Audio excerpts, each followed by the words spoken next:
Hey guys, I'm 21 years old and I had a catheter ablation procedure done on me about 5 days ago. Well, I wanted to make this video a lot sooner than later because I don't want to forget anything and I wanted to share my experience like a lot of people on the internet did, which kind of helped me out. Well, let me start off by telling you how I discovered this PVCs I was having and when it started. Today's actually 26th of February 2019. It started in June last summer when I went for a physical checkup like I always do, and the doctor was like, hey, I started hearing extra beats, or your rhythm is not normal. And I was like, okay, extra beats, you said, does that make me Superman or something? Alright, so on the same visit I started, an EKG was done on me, and the results basically said that I had abnormal beats and I was referred to a cardiologist. Once I went to the cardiologist, they basically did a Holter monitor test for the entire day, and the results came saying that whenever I was moving or when I had like some physical activity, I was playing ping pong, and I was interning at the time, so I played ping pong quite a lot throughout the day. And when I was playing ping pong, there was no PVCs, but when I was resting and just doing some work or sitting down like this, I would have PVCs, and that kind of said something. And I was put on metoprolol. It kind of slows down your heart rate. A few weeks down the road, I had an electrocardiogram just to see like the structure of my heart and see if there was anything abnormal. They found out that it was pretty normal. And then I was also doing a treadmill test where they see how you react as your heart rate goes up. So start off slow and start incrementing, and after a certain amount of times I had PVCs that disappeared. So that was a good sign, saying that I'm not having anything when I was physically active. It's more like when I was resting. For a few months I was on metoprolol, which are the beta blockers essentially, and to see if it'd go away, but it hasn't. So let me tell you how I found out. Another Holter monitor test done on me, and this time my PVCs went up by 10%. Usually the recommended is around below 20%, but I was twice that. So now it's like, all right, we've been on it for a few months, it's not working. So the next step is to do the catheter ablation, and that's when I had to go to my surgeon, essentially, my doctor, who was actually going to perform the surgery. And we went into the office, and I mean, of course, it wasn't like a quick decision. It took me a few months to decide if I wanted to even go through with it or just kind of stick around and just like hope that it goes away. So the problem with sticking around is that your heart beats abnormal for extensive periods of time, and the longer it beats, the weaker it gets, so it decreases the lifespan of the heart, essentially. But went to my cardiologist who was going to perform the surgery and talked to him, and he basically explained the procedure, saying that it's basically they go through your groin areas where the veins connect back up to your heart, and they essentially put like a catheter sheet, and then think of it like a wire going through your veins, but you don't really feel anything. I haven't felt anything. And it goes all the way up to your heart in one of your ventricles, and they kind of burn the parts of tissues in your heart where it's kind of giving you abnormal electrical signals. And they kind of like, I'm not sure how it's done exactly, but there are YouTube videos I've watched on this before I went to kind of help me out, see what the procedure was like, and definitely recommend you guys checking them out. I'm going to link some in the video too. So essentially after that, I just scheduled my appointment and waited till my appointment or surgery date. And the surgery date came upon, and I walked into the hospital. Till that time, I wasn't really freaking out. It was on my mind the whole time, but I wasn't like worried or tensed. But once I stepped into the hospital, I was nervous. I was fine right before. Once I stepped in, I was like, all right, this is it. All that things you were thinking, this is it. So at school, so I took off school for a while, and it's the 5th day. Once I walked in, they do all the paperwork and stuff, and they take you up to the room, and you start changing out of it. You're starting changing out your clothes. You lay down, and you basically have the standard procedures. You have an anesthesiologist coming in, telling you what possible things they're going to do depending on how intensive it is, and you're going to have a nurse. You're going to put a drip hook on you, and they're going to take some blood tests. And the doctor comes in and tells you what kind of procedure it is for like this is probably like 100 times I heard about this, but we'll just go over possible things. essentially to start off with saying, all right, we're going to go into the left or right vein, and then we're going to start with the left, and then we're going to go to the right if need to be, and if we need to go to an artery as well, we'll go do that as well. In my case, I was lucky enough to have all of it. They went through my left side, my right side, and an artery on my right side. So I have like 5 puncture holes essentially. It's not really lucky, but so they started with my left side, and then they decided that they want to go in to the right because I guess needing more access, and they went through an artery as well. So once you're done in the waiting room, essentially, I came in at 10 o'clock in the morning. By the time the tests were done, it was around 11:30, and there was another procedure before me, so I had to wait there for a while. Well, after I waited there for a while, essentially, I was the third guy, I guess, on the surgery date, and started around 1:30, 1-ish.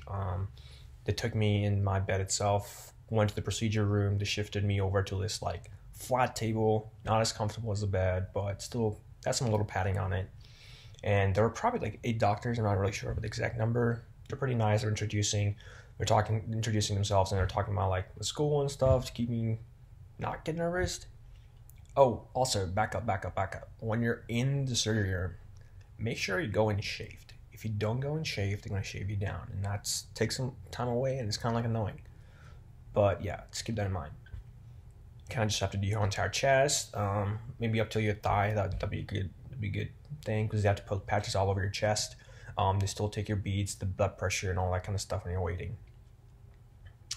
All right, now I'm in the surgery room, and I see people hustling everywhere. Like, I see like all these monitors up there, and I was like, oh God, this is intense. This felt like Grey's Anatomy, okay? I was like, dang. But in this case, I was the guy getting surgery, not the one watching or not the one performing, so, all right. Well, after that, they put me on the table, and then they're like, hey, they put an oxygen mask on me, and they're like, hey, it's going to flow some oxygen. There's going to be oxygen flow in there, and it's going to help you breathe. And I was like, okay, sweet. And they're like, all right, now we're going to have the anesthesia flow in as well. And I was like, all right. And they're like, do you see anything? Do you feel anything? Do you count back from 10? And I was like, oh, I kind of feel sleepy. And then I'm gone. I'll black out. No idea what happened. Then, bam, I'm back at my recovery phase and in the hospital bed. I wake up and I see my parents, and I was like, all right, I see everyone. I guess it's over. So it's a pretty smooth transition. I didn't really feel anything during the surgery. I mean, I actually felt like the surgery was the easy part, to be honest. When I'm back in the recovery, I find out that it was actually I had to get surgery in 5 different places. It was on my left vein, and then my left veins and my right veins, and then also an artery. And I was like, oh man, I thought it would be one or the other. Why is it all of them? Anyway, I had that so that the recovery time was extended. Usually after 24 hours, it's just the veins. You can just walk around, but I had an artery done, so it takes about 3 days of recovery, and then a week of resting and no lifting heavy objects or doing any strenuous tasks. And so I was like, okay. So after 3 hours, they make you walk around. I was expected to walk around after 3 hours, and then the 4th hour they monitor you, and then if you're all good, they send you home. You just lay down in your bed after that. The funny thing happened is that the moment I woke up, after 3 hours, I stood up, and I was like, all right. I was getting tired of peeing in the bottle, and I was like, oh man, this is not going. I almost wanted to redesign the bottle. It was not holding enough. So I went in the bathroom, and I was like, all right, I can walk around. I can finally use the restroom. Let me go use it. And after I'm done, I was like, all right, I look down, and I see blood on the floor. And I was like, oh my God, why is there blood? I was like, is this normal? Maybe it's normal, I don't really expect anything. It's like, everything is smooth till then. And I washed my hands, and I was like, hey, nurse, I think there's blood on the floor. She's like, get back in your bed. And I was like, oh my God, okay. I get back, and I was like, oh, snap. And all the nurses started rushing in. I was like, oh my God, this is like the intensive part of the Grey's Anatomy, when there was like ER and stuff. So I was like, all right, and the nurse starts pressing down on my artery and on the right side, and I was like, oh my God, that hurt the most. It almost felt like my heart was being squeezed. And I was like, oh man. She was pressing on. I felt like a really strong pinch. It's almost like squeezing your heart. And then she starts like moving her hand up towards the artery, started from the bleeding spot and then moving up. And I was like, she was holding it down. And I was like, the nurses switch after a while, and they're just basically trying to get the blood to clot. So it hasn't gotten clot. That means that I have to stay there for 4 more hours and do it again to see if it bleeds, and then, or I just ended up staying overnight. But so this was happening around 10:30, and I was like, all right, I guess I gotta stay here longer. And around 1:30 again, I got up. I had to walk around. This time, it was fine, no bleeding. So, but I decided to stay overnight, so I stayed up all night in the hospital, and then I got discharged the next morning. But the difference between the first time I got up and the second time I got up is that the first time I got up, I was actually having, like, when I'm just like trying to get out of bed, I actually felt like a lot of decent amount of pressure and pain on my right side on the artery. That kind of, I guess, told me that I wasn't ready to get up and shouldn't have. But the second time when I got up, it was a lot smoother. There was no pain. I was just like a little bit of pressure, and I was kind of sore. So that was a great sign. If you kind of feel that, you probably need to stay in bed for longer. Anyway, so after that, after an entire day of procedure, the nurse warned me that I'm gonna have bruises and stuff on my entire right side because they were holding it down, and there's like internal bleeding, and like they said yelled the word out, hematoma, and I was like, oh, what is that? I was like, oh my god. But I was like fairly calm through the whole thing. I knew that I was in the right hands. The nurses made me feel comfortable, and like they knew what they were doing. So I was just laying down and trying not to cry. I did not want to cry. Anyway, yeah, so that's kind of like how it went down for me. And then I got some food finally. So the day before the surgery, from 12 a.m. till the surgery time, you're not supposed to eat or drink anything. Oh my god. Right before I went to my surgery, I was coughing like crazy. My throat was so dry. And they're like, are you sure you're not sick? And I was like, yeah, I just started. I feel very dry. It was like breathing was like, every breath I was taking was like dry. And I was like, oh, I just need some water, man. But after I came back, I drank so much water. And I also realized that I gained weight. I gained a serious amount of weight, people. I gained like 4 pounds. And I was like, wow, I didn't even eat anything and drink anything. So I don't know how I gained weight. But apparently it's because of the IV drip. So IV drip is like a sodium base, so it holds a lot of water tension in your body. So over time, by the way, you should start losing some weight. But I guess not. I'm going to make them, because I'm eating a lot of food right now. Like, oh my god, every day I'm just sitting in my bed and eating food.